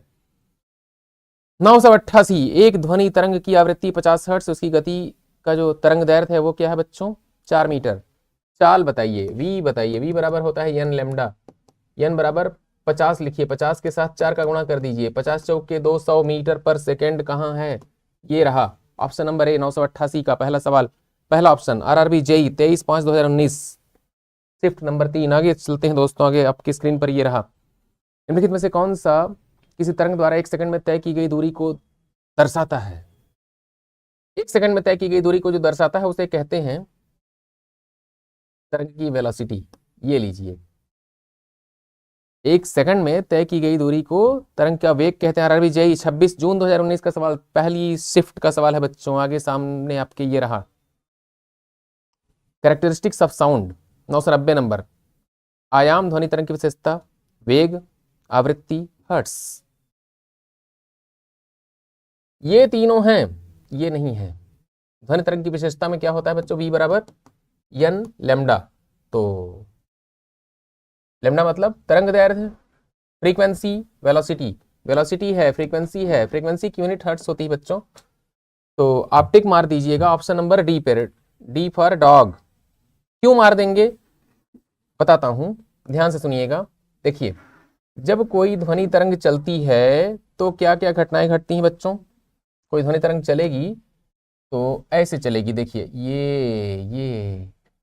अब इसमें जो ये आयाम है बच्चों, ये ध्वनि तरंग के एम्पलीट्यूड को अभी अभी हमने चर्चा की थी, एम्पलीट्यूड बढ़ जाएगा तो आवाज तेज सुनाई देगी आपको, है ना, तीव्रता बढ़ जाएगी। वेलोसिटी किस वेग से चल रही है? आवृत्ति, फ्रीक्वेंसी। हर्ट्स क्या है बच्चों? फ्रीक्वेंसी का मात्रक है, ये विशेषता नहीं है ना। विशेषता ऊपर वाले तीनों हैं, पूछा क्या गया है कौन सा विशेषता नहीं, तो ऑप्शन नंबर डी को लॉक किया जाए। आरआरबी ग्रुप डी का सवाल है, 8/10/2018 को पूछा गया, पहली पारी में दोस्तों। अगला सवाल आपके सामने ये रहा, किसी एकल आवृत्ति की आवाज को क्या कहा जाता है? बहुत बढ़िया, बहुत बढ़िया। सवाल नंबर 991, दिल खुश करने वाला सवाल। लोको पायलट और टेक्नीशियन कब पूछा गया था? 17/8/2018 पहली पारी में। बहुत बढ़िया सवाल है बच्चों, 991 नंबर, क्वेश्चन नंबर 991। किसी एकल आवृत्ति की आवाज को कहा जाता है बच्चों टोन। नोट नहीं कहते, पिच नहीं कहते, हर्ट्ज नहीं कहते, हर्ट्ज तो आवृत्ति है, टोन कहते हैं। जब आपकी आवृत्ति एकल हो, सिंगल फ्रीक्वेंसी हो, तब क्या कहते हैं? टोन। अगला सवाल आपके सामने ये रहा, निम्नलिखित में से किसका उपयोग धातु के खंडों के दरारों और दोषों को पता लगाने के लिए किया जाता है? बहुत बढ़िया, बहुत बढ़िया। 992, क्वेश्चन नंबर 992 के लिए दोस्तों, जो सुपरसोनिक वेव होती हैं, सुपरसोनिक मतलब ऐसी ध्वनि तरंगे जिनकी वेलोसिटी आपकी आवाज से तेज हो, मतलब 340 मीटर पर सेकंड से ज्यादा वेलोसिटी वाली, उनको पराध्वनिक या सुपरसोनिक कहते हैं। ऐसी तरंगों का प्रयोग किया जाता है बच्चों धातु के खंडों और दरारों के दोषों का पता लगाने के लिए। कोई लोहे का आपने बड़ा सा पीस खरीद लिया, अब उसके भीतर कहीं पे दरार है, इसका पता लगाने के लिए क्या किया जाता है? अच्छा, एक बात बताता हूं आपको, गौर से सुनिएगा। आपने गर्मी के दिनों में सुराही खरीदा है, मिट्टी का घड़ा खरीदा है, चलिए रमजान के महीने में आपने कांच की गिलास खरीदी है। खरीदते समय क्या करते हैं आप? मान लीजिए कि कोई गिलास हम हाथ में ले लेते हैं बच्चों, ये हमारे पास एक स्टील का बर्तन है। अब इस स्टील के बर्तन में आप देखिए, अंदर कहीं गैप तो नहीं है, आप ऐसे ऐसे आवाज करते हैं। क्या करते हैं? आवाज। आवाज बता देती है कि अंदर कहीं क्रैक है या नहीं, है ना। तो ये जो आप कर रहे हैं एक्सपेरिमेंट, ये क्या करते हैं, जैसे रेल की पटरियां हैं जिस पर ट्रेन चल रही है, उस पटरियों में कहीं पे क्रैक्स हैं, दरार है, उसका पता लगाने के लिए सुपरसोनिक वेव का इस्तेमाल किया जाएगा। सुपरसोनिक को हिंदी में क्या कहते हैं? पराध्वनिक तरंगे। याद रखिएगा, आरआरबी एनटीपीसी का सवाल 19/1/2021 का सवाल। आगे चलते हैं दोस्तों, अगला सवाल आपके सामने। प्रति सेकंड इकाई क्षेत्र से गुजरने वाली ध्वनि ऊर्जा की मात्रा को क्या कहा जाता है? सवाल नंबर 993 के लिए दोस्तों, इसको ध्वनि की तीव्रता कहते हैं, इंटेंसिटी, इंटेंसिटी ऑफ साउंड, है ना। कहा जा रहा है प्रति सेकंड इकाई क्षेत्रफल से गुजरने वाली, एक सेकंड में यूनिट एरिया से जो गुजर जाए उसे कहते हैं बच्चों intensity of sound energy. RRB JE का सवाल 2 जून 2019 को पूछा गया। अगला सवाल आपके सामने ये रहा 994, 994। एक सिंगल फ्रीक्वेंसी द्वारा उत्पन्न ध्वनि को क्या कहा जाता है बच्चों? टोन कहा जाता है। अभी अभी ये सवाल रिपीट हुआ है, आरआरबी ग्रुप डी का सवाल है ये। आगे चलते हैं दोस्तों, 995, चमगादड़ उनके मार्ग में अपने आने वाली वस्तुओं को टकरा कर वापस आने वाली अल्ट्रासोनिक, अल्ट्रासोनिक तरंगों के द्वारा, अल्ट्रासोनिक को हिंदी में पराश्रव्य कहते हैं। 20,000 हर्ट्ज से ज्यादा फ्रीक्वेंसी वाली जो साउंड वेव होती हैं उनको दोस्तों पराश्रव्य या अल्ट्रासोनिक कहते हैं। इनके द्वारा रास्ते की बाधाओं का पता लगाता है चमगादड़। अगला सवाल आपके सामने, हर स्थान में सबसे उपयुक्त विकल्प को भरिए। ध्वनि की पिच इसकी आवृत्ति पर निर्भर करती है, तरंग दैर्घ्य पे, आयाम पे, लय पे। 996 नंबर सवाल दोस्तों आपके सामने आ रहा है। फ्रीक्वेंसी पे डिपेंड करता है पिच, मार दीजिए टिक। 996 का ऑप्शन नंबर ए। लोको पायलट और टेक्नीशियन के बच्चे ध्यान दें, 10/8/2018 को पूछा गया दूसरी पारी में। अगला सवाल आपके सामने, निम्नलिखित में से कौन सा ध्वनि की लाउडनेस या सॉफ्टनेस को निर्धारित करता है? आयाम। 997 दोस्तों, 997 नंबर सवाल आपके स्क्रीन पर आ रहा है। ऑप्शन नंबर डी को लॉक करिए।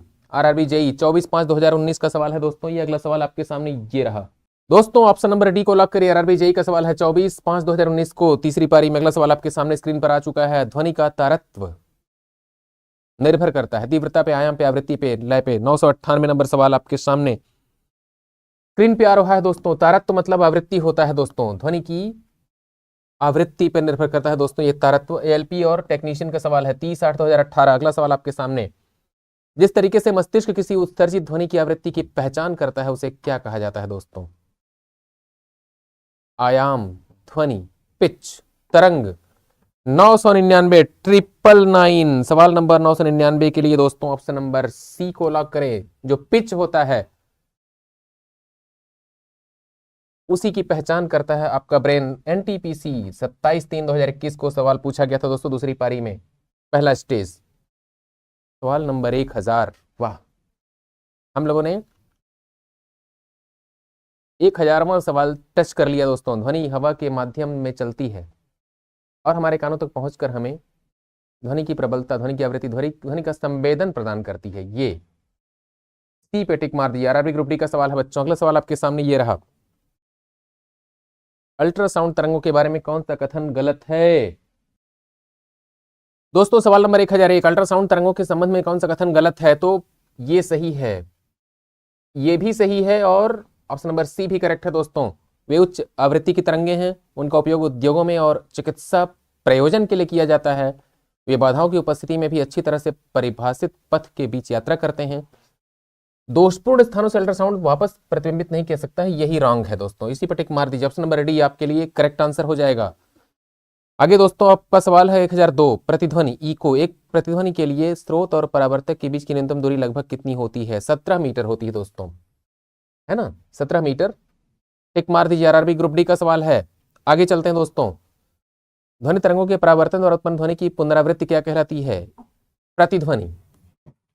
ऑप्शन नंबर डी को लॉक करिए। बी फॉर बॉम्बे, प्रतिध्वनि को लॉक करिए। 1003, जूनियर इंजीनियर 24/5/2019 को पूछा गया था दोस्तों ये सवाल आपके सामने स्क्रीन पर। अगला सवाल ये रहा, एक लड़के ने चट्टान के पास ताली बजाई, और 3 सेकंड के बाद उसे दोबारा सुन लिया। एक ध्वनि की चाल 346 मीटर पर सेकंड है, तो वह चट्टान से कितनी दूर है? बहुत बढ़िया सवाल है दोस्तों। 3 सेकंड के बाद सुनता है, ठीक। इसका मतलब 1.5 सेकंड जाने में, 1.5 सेकंड आने में वक्त लगता है, और 346 मीटर पर सेकंड की वेलोसिटी है, तो 346 में 1.5 का गुणा कर दीजिए, कितना आएगा? 15 छक्का 90, 15 चौके 60, 9 69, 15 तिया 45, धन 6 बराबर 51, 519 मीटर कहां पे है? ऑप्शन नंबर बी को लॉक किया जाए, 519 मीटर। आरआरबी ग्रुप डी का सवाल है दोस्तों, ऑप्शन नंबर बी को लॉक करिए। अगला सवाल आपके सामने ये रहा, कोई ध्वनि जब कम से कम 17 मीटर की दूरी से परावर्तित होती है तो प्रतिध्वनि होता है दोस्तों। ये लीजिए, ऑप्शन नंबर सी को लॉक करिए। आरआरबी ग्रुप डी का सवाल था। प्रतिध्वनि को कम करने के लिए ऑडिटोरियम की छतों और दीवारों को किससे ढका जाता है दोस्तों? धातु से, फाइबर बोर्ड से, रबड़ से, प्लास्टिक से। सवाल नंबर 1006। क्वेश्चन नंबर 1006 के लिए दोस्तों क्या किया जाएगा?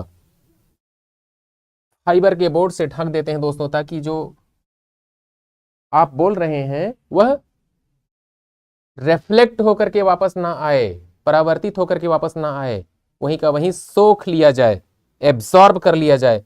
आरआरबी ग्रुप डी का सवाल है दोस्तों, 30/10/2018 शिफ्ट नंबर 3 में पूछा गया। अगला सवाल आपके सामने, एक प्रतिध्वनि 3 सेकंड में वापस आती है, ध्वनि की तरंग 340 मीटर पर सेकंड, तो स्रोत से उसकी दूरी होगी दोस्तों। क्या करना है? देखिए, 3 सेकंड चलने का मौका मिलता है, 1.5 सेकंड जाने का, 1.5 लौटने का। 342 को 3/2 से गुणा कर दीजिए, 3 एकम 3, 17 तिया 51, 513 पे टिक मार दीजिए। कहां पे 513? ऑप्शन नंबर ए को लॉक करिए। करेक्ट आंसर ऑप्शन नंबर ए। लोको पायलट और टेक्नीशियन का सवाल है बच्चों। ये हो क्या रहा है, समझ में आ रहा है ना? जैसे मान लीजिए कि आपने यहां से आवाज उत्पन्न की, आपकी आवाज चलती है, यहां पे मिल गया पहाड़, और उस पहाड़ से टकरा करके आपकी आवाज लौट आती है। जाना और लौटना सब मिला करके 3 सेकंड का टाइम लगा। 1.5 सेकंड जाने में लगा, 1.5 सेकंड वापस आने में लगा। ये जो 3/2 लिखा है क्या है? ये 1.5 है, और 342 क्या है? चाल। चाल में समय का गुणा किया गया, मिला क्या? दूरी। दूरी बराबर चाल गुणे समय होता है। ये है दोस्तों आपके पास चाल, और ये है टाइम। तो स्पीड में जब टाइम से मल्टीप्लाई करते हैं तो आपको मिलता है क्या चीज? दूरी, 513 मीटर। ऑप्शन नंबर ए को लॉक किया जाए। अगला सवाल आपके सामने ये रहा, लगातार या एक से अधिक बार, एकाधिक परावर्तन के कारण ध्वनियों को एक से अधिक बार सुना जा सकता है। दोस्तों ये है, ये परावर्तन। प्रतिध्वनि का कारण क्या होता है? परावर्तन होता है, विरलन या विवर्तन या अपवर्तन नहीं होता है। आरआरबी एएलपी में भी पूछा गया दोस्तों, टेक्नीशियन में भी, और ग्रुप डी में भी पूछा गया है। सवाल नंबर 1008 के बाद 1009। स्पष्ट प्रतिध्वनि सुनने के लिए मूल ध्वनि और परावर्तित ध्वनि के बीच कम से कम 0.1 सेकंड का समय अंतराल होना चाहिए। इसी को 1/10 सेकंड भी कहा जाता है। 1/10 सेकंड का मतलब क्या होता है? 1 सेकंड के 10 टुकड़े करे जाएं, तो उनमें से एक पीस जो होता होगा उसको कहते हैं 1/10 second, 10th part of 1 second. मतलब आपने आवाज किया, आपकी आवाज गई, दीवार से टकरा करके वापस आई, आपने फिर से सुन लिया। इसके बीच में जो टाइम खर्च होना चाहिए, मतलब आवाज को जाने और लौटने में, वो कितना होना चाहिए बच्चों? 1/10 सेकंड। इसके पहले लौट आएगी तो आप नहीं सुन पाएंगे, इसके बाद आएगी तो आप सुन लेंगे। ठीक है, तो 1/10 मतलब 0.1। इस पे टिक मारिए, ऑप्शन नंबर बी को लॉक करें। अगला सवाल आपके सामने, एक समुद्री सर्वे जहाज समुद्र के तल पर एक ध्वनि तरंग भेजता है जो 2.5 सेकंड के बाद एक ध्वनि या अनुगूंज प्राप्त करता है। समुद्री जल में ध्वनि की गति 1200 मीटर पर सेकंड है। समुद्र की गहराई बताइए। बहुत बढ़िया सवाल है। तो 2.5 सेकंड का आधा कर लीजिएगा बच्चों, क्योंकि उसका आधा जाने में, उसका आधा वापस आने में लगेगा टाइम। तो क्या करिएगा दोस्तों गहराई के लिए? ध्यान से देख सुनिएगा। एक समुद्री सर्वे जहाज समुद्र के तल पर एक ध्वनि तरंग भेजता है जो 2.5 सेकंड के बाद एक प्रतिध्वनि अनुगूंज प्राप्त करता है। समुद्री जल में ध्वनि की गति 1200 मीटर पर सेकंड है। ये लीजिए, हमने बना दिया समंदर। आपसे कहीं कोई पूछेगा समंदर को किसने बनाया है, तो आप बता सकते हैं किसने बनाया है ना। ये लीजिए, बन गया समंदर। अब यहाँ पे बच्चों जहाज है, ये है जहाज, यहाँ से साउंड पैदा किया जा रहा है, वो साउंड नीचे जाएगा, ये ऐसे जाएगा, फिर ऐसे लौट के आएगा। जाना और आना, मान लीजिए डी मीटर गया और डी मीटर लौट के आया, टोटल डिस्टेंस क्या हो जाएगा 2d। टाइम कितना लगता है 2.5 सेकेंड। दूरी बराबर चाल गुणे समय, ये बचपन से आप पढ़ते आए हैं, बिल्कुल आए हैं। दूरी बराबर चाल गुणे समय हो गया दोस्तों। जहां पे लिखा है दूरी वहां पे आप लिखिएगा 2d बराबर चाल कितनी है 1200 मीटर पर सेकेंड। ये लीजिए 1200, टाइम कितना लगता है 2.5। अब क्या करेंगे बच्चों, 12 ढाइया 3000, 2d बराबर 3000, तो d बराबर हो जाएगा 1500 मीटर। कहां है 1500 मीटर, ऑप्शन नंबर डी को लॉक करें। मतलब समंदर की गहराई यहां पे 1500 मीटर है। डन। आरआरबी ग्रुप डी का सवाल 12/12/2018 सेकंड तीसरी पारी में दोस्तों। अगला सवाल आपके सामने, ध्वनि की दृढ़ता, क्या कहा जा रहा है ध्वनि की दृढ़ता के बारे में दोस्तों। अगला सवाल 1011 नंबर, ध्वनि की दृढ़ता जो दोहरे प्रतिबिंब का परिणाम होती है, इसे क्या कहा जाता है। जाहिर सी बात है प्रतिध्वनि कहते हैं दोस्तों। ऑप्शन नंबर डी को लॉक करें। इसको लॉक करें, ऑप्शन नंबर डी को लॉक करें, D for dog. RRB LP और टेक्नीशियन का सवाल है बच्चों। अगला सवाल आपके सामने आ चुका है 1012, मानव मस्तिष्क में ध्वनि की अनुगुंज कितनी देर तक कायम रहती है। बहुत बढ़िया सवाल, 0.1 सेकंड। 1012 के लिए ऑप्शन नंबर सी को लॉक करें। अगला सवाल आपके सामने, एक व्यक्ति ने चट्टान के पास ताली बजाई और उसे 4 सेकंड बाद गूंज सुनाई दी, तो व्यक्ति की चट्टान से दूरी कितनी है। 346 मीटर पर सेकंड को 2 सेकंड से गुणा करिए। काहे 2 सेकंड जाने में, 2 सेकंड लौट के आने में, 4 सेकंड का टाइम टोटल लगता है। तो एक तरफ का टाइम आप निकालिएगा बच्चों, तो क्या करिएगा, ये 2 छके 12, 2 चौके 8, 2 तिया 6, 692। कहाँ है 692, ये है 692 मीटर। ऑप्शन नंबर सी को लॉक करें। 1014, एक बड़े हॉल की दीवारों से ध्वनि के बार बार परिवर्तन को क्या कहा जाता है। प्रतिध्वनि कहते हैं। ऑप्शन नंबर डी को लॉक करें। आरआरबी जेई 27/5/2019 का सवाल, बहुत बढ़िया, चौथी पारी। अगला सवाल दोस्तों, एक ध्वनिक अनुनाद प्रतिध्वनि जो कंपन में होने पर नियत स्वरमान पर गूंजता है, उसे क्या कहते हैं दोस्तों। सीटी, विद्युत परिपथ, शहनाई, ट्यूनिंग फॉर्क। सवाल नंबर 1015, ऑप्शन नंबर बी को लॉक करें। इसी को बच्चों कहते हैं स्वरित्र द्विभुज, ट्यूनिंग फॉर्क।